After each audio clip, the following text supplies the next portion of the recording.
तो food items की export में जहां इजाफा हुआ है, वहीं जो कीनू की एक्सपोर्ट है वो भी हमें डबल होती नजर आ रही है, चूंकि 27 लाख टन जो कीनू है इसकी पैदावार का तखमीना लगाया गया, इम्कान जाहिर किया गया। गुज़िश्ता साल के जो फिगर्स हैं वो 13 लाख टन पर रुके हुए थे। तो अब इससे पाकिस्तान की एक्सपोर्ट को कितना फ़ायदा पहुँच सकता है, ये इंडस्ट्री कितना ग्रो कर रही है, और फिर कीनू के अलावा जो पाकिस्तान की दीगर बड़ी एक्सपोर्ट्स हैं वो आने वाले दिनों में और इस माली साल में एंड तक कितना इजाफा पाकिस्तान के इकॉनमी के फिगर्स में कर सकती हैं, इस पर गुफ्तगू करते हैं। वहीद अहमद साहब हमारे साथ मौजूद हैं, पेट्रन चीफ हैं all Pakistan fruit and vegetable exporters, importers and merchants association के। वहीद साहब बहुत शुक्रिया प्रोग्राम के लिए, आपने वक्त निकाला। ये जो कीनू की एक्सपोर्ट हम बढ़ती हुए देख रहे हैं, जो पाकिस्तान की ओवरऑल फूड आइटम्स की एक्सपोर्ट है वो भी इस वक्त बड़ी अच्छी जा रही है, इंटरनेशनल मार्केट्स को हम कैप्चर कर रहे हैं। कीनू की जो एक्सपोर्ट है ये हम डबल करने जा रहे हैं इस साल। बात है कि जो आपने फूड की बात की उसमें चावल दूसरे आइटम्स तो ऊपर की तरफ जा रहे हैं, मगर हॉर्टिकल्चर फ्रूट एंड वेजिटेबल की बात मैं करूं तो डिक्लाइन की तरफ, इसलिए कि सिट्रस जो कीनू की हम बात कर रहे हैं, आप बात सही कर रहे हैं, प्रोडक्शन बढ़ी है मगर इसमें एक्सपोर्ट का कोई ताल्लुक नहीं है। अच्छा, इसलिए कि कीनू की जो क्वालिटी है वो डिग्रेड हो चुकी है, उसकी शेल्फ लाइफ नहीं रह चुकी है। कोई भी सिट्रस की वैरायटी दुनिया में 25 साल से ज़्यादा नहीं लगाई जाती है और उसको बदला जाता है। ये 60 साल हो गए हैं जिसको हम लेकर चल रहे हैं, और ये आज तीसरा साल है कि जो हमें क्लेम्स इतने आ रहे इंटरनेशनली। आज हम 22 दिसंबर में बैठे हुए हैं और जो हमारा इम्पोर्टर है वो बिल्कुल रिफ्यूज़ कर रहे हैं कि हमें कीनू नहीं चाहिए। कीनू के अंदर मैं यहाँ कहने हमारी फ्रूट एंड वेजिटेबल की टोटल एक्सपोर्ट 800 मिलियन डॉलर की है। अगर मैं दुनिया की बात करूँ तो 229 बिलियन डॉलर की है, जिसमें हमारा शेयर 0.25 शेयर है। बात है कि सिट्रस कीनू की जो बात हम आज नहीं कर रहे हैं, बहुत सालों से कर रहे हैं कि इसकी वैरायटी के ऊपर काम किया जाए और न्यू वैरायटी के ऊपर, क्योंकि कीनू की जो है लाइफ ख़त्म हो चुकी है और कीनू के अंदर इतनी बीमारियां आ चुकी है कि अब वो एक्सपोर्ट नहीं हो सकती। देखिए, एक्सपोर्ट वो चीज़ होती है जिसकी शेल्फ लाइफ होती है। अगर मैं रशिया या कनाडा या यूके या मैं फ़िलिपीन इन मुल्कों में भेजूँगा, तो मिसाल दे रहा हूँ आपको, तो उसका ट्रांजिट टाइम बहुत 30 से 45 दिन होता है, तो वो सर्वाइव ही नहीं कर सकता। पहुंचने के ऊपर वो ख़राब होता है। यही अगर हम 5 साल पहले चले जाएं तो हमारे 4.5 लाख टन की एक्सपोर्ट थी, मेट्रिक टन की, और 220 मिलियन डॉलर की थी, और अभी आके ये 100 मिलियन जाके टच कर गई है। और मैं समझ रहा हूँ इस साल और डिक्लाइन होगी, और उसकी मेन वजह ये है कि हमें ऑर्डर्स नहीं आ रहे, प्रोडक्शन तो हमारी बहुत है। मगर डिज़ीज़ से फुल ऑफ है। मगर मैं ये ज़रूर कहूँगा कि यहाँ पे ज़रा कि इसमें जो सरगोदा बलवाल में 250 फैक्ट्री हैं कीनू की जो प्रोसेसिंग करती है, और 4.5 लाख लोगों को रोज़गार है।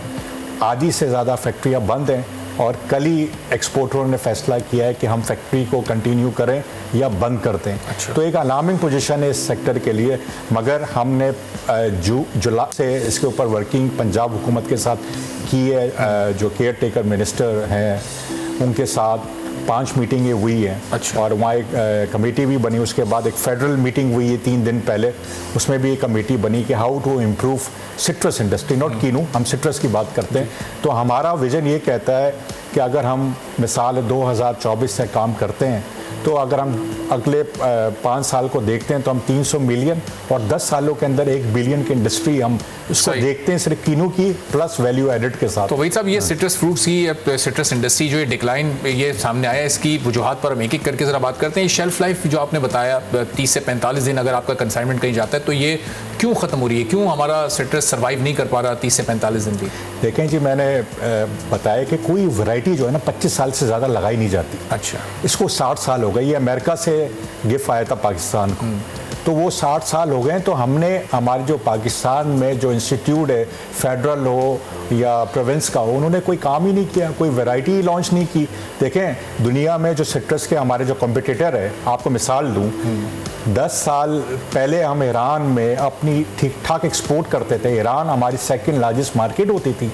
आज ईरान जो है खुद एक्सपोर्ट करने लग गया है मैंड्रीन, और वो इतने शानदार एक्सपोर्ट कर रहा है पूरे दुनिया के अंदर, और उनकी एक वैरायटी नहीं, वो 5 वैरायटियों में काम कर रहे हैं। हम कीनू के ऊपर ही खड़े हैं और कीनू ही हमारा डिक्लाइन हो चुका है। अभी हमें अर्ली वैरायटी चाहिए मिडिल वैरायटी चाहिए और लेट वैरायटी चाहिए, जिसके अंदर 5-6 वैरायटीज़ हो।